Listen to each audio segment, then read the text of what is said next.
The recapture of Bahia was a Spanish-Portuguese military expedition in 1625 to retake the city of Salvador da Bahia in Brazil from the forces of the Dutch West India Company. In May 1624, Dutch weak forces under Jacob Willikens captured Salvador Bahia from the Portuguese. Philip IV, King of Spain and Portugal, ordered the assembly of a Spanish-Portuguese fleet with the objective of recovering the city. Sailing from the port of Lisbon, under the command of Frederic Álvares de Toledo y Mendoza, who was appointed Captain-General of the Army of Brazil, the fleet crossed the Atlantic Ocean, and arrived at Salvador on April 1 of 1625. The town was besieged for several weeks, after which it was recaptured. This resulted in the expulsion of the Dutch from the city and the nearby areas. The city was to later play a strategically important role as a Portuguese base in the struggle against the Dutch for the control of Brazil. Background: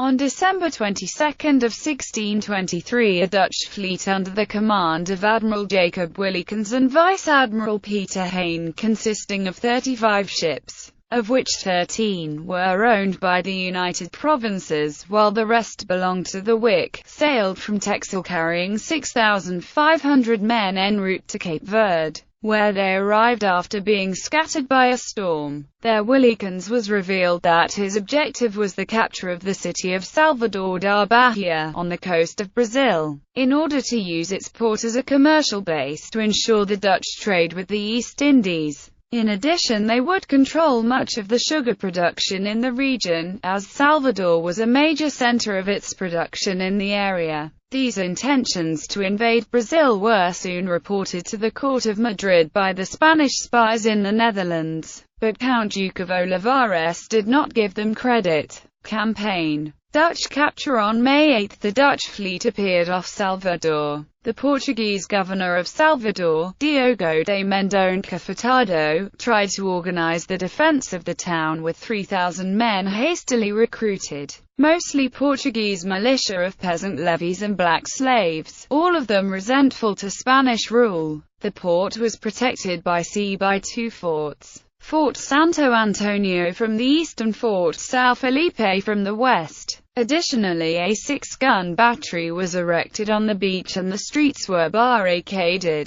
The Dutch fleet entered the bay divided into two squadrons. One sailed towards the beach of Santo Antonio and disembarked the soldiers commanded by Colonel Johan van Dorf. The other anchored off the town and opened fire over the coastal defenses, which were quickly neutralized. At dawn the city was surrounded by more than 1,000 Dutch soldiers with 2 pieces of artillery. Intimidated, the Portuguese militia threw their weapons and fled, leaving Mendonça with 60 loyal soldiers. Salvador had been captured at a cost of 50 casualties among the attackers. Willikens and Heine installed a garrison under the command of Dorth before departing on new missions, according to the orders they had received. 4 ships were sent to Holland carrying booty and news back, and also instructions to call for reinforcements to secure Salvador. The defenses of the city were reinforced and expanded with moats and ramparts, and the garrison was soon increased to up to 2,500 men with numerous Portuguese slaves seduced by promises of freedom and land. However, the Dutch garrison soon began to be harassed by the local guerrilla organized by Bishop Dom Marcos Teixeira, who had escaped inland.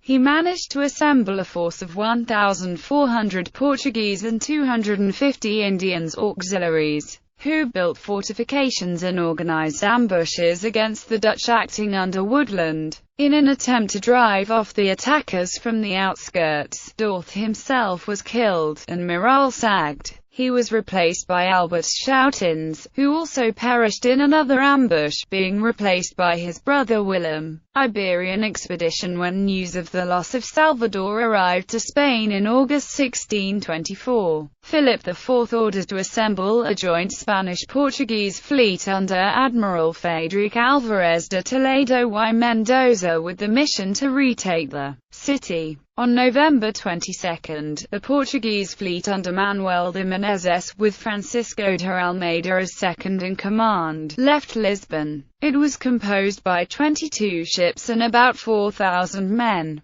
The Spanish fleet left the port of Cadiz on January 14 after the delay caused by bad weather. It was composed by 38 ships belonging to the armadas of Castile, Biscay, Gibraltar and Cuatro Villas, among them 21 galleons. It had 8,000 sailors and soldiers on board, being those latter divided in 3 tercios, of whom one was Italian and the other 2 Spanish. Its commanding officers were the maestros de campo Pedro Osorio, Juan de Orellana and Carlos Caracolo, Marquis of Torrecuso. The commander-in-chief of the joint army was Pedro Rodriguez de Sebastian, seconded by Sergeant Amer Diego Ruiz. After passing through the Canary Islands on January 28, the Spanish fleet arrived at Cape Verde on February 6, where it joined the Portuguese fleet. This one had lost a ship and 140 men drowned in the shoals of the Isle of Maio.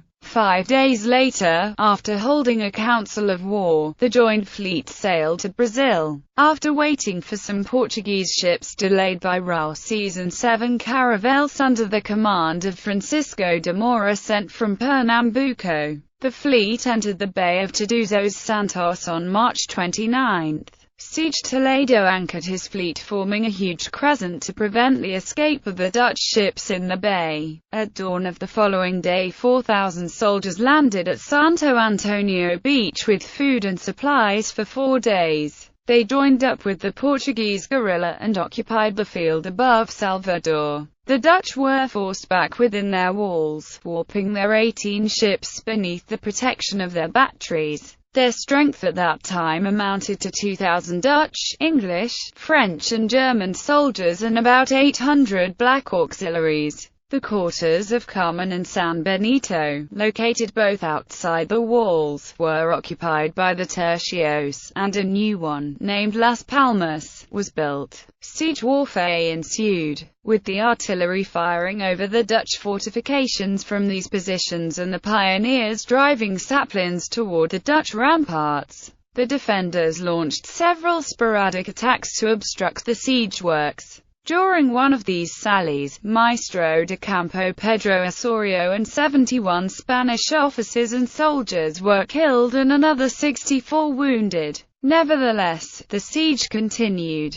2 days later, the Dutch attempted to break the blockade, sending 2 fire ships against the anchored Spanish-Portuguese fleet, but they didn't cause any damage. Some mutinies emerged among the defenders following this failure, and Willem Schoutens was deposed and replaced by Hans Kyff. He was forced to capitulate few weeks later, when the siege lines finally reached Salvador's moats. 1,912 Dutch, English, French and German soldiers surrendered, and 18 flags, 260 guns, 6 ships, 500 black slaves and considerable amount of gunpowder, money and merchandise were captured. Aftermath. Several days after the Dutch surrender, a relief fleet of 33 ships under Admiral Boudewijn Hendricks, seconded by Vice Admiral Andries Verin, bearded down upon the bay, divided in 2 columns.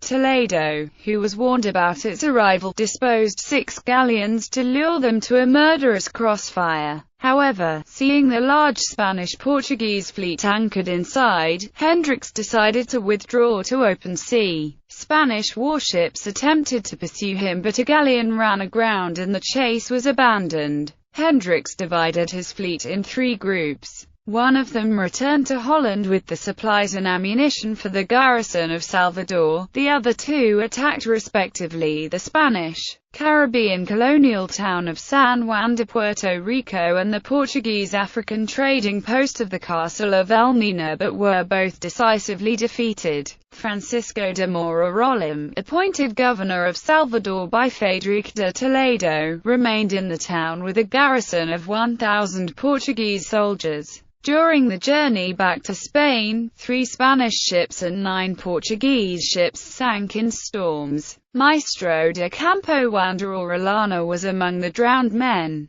The Dutch prisoners were returned to the Low Countries aboard 5 German storeships, being the officers judged on their arrival by the loss of the city. The Dutch did not return to Brazil until 1630, when they conquered Pernambuco from the Portuguese.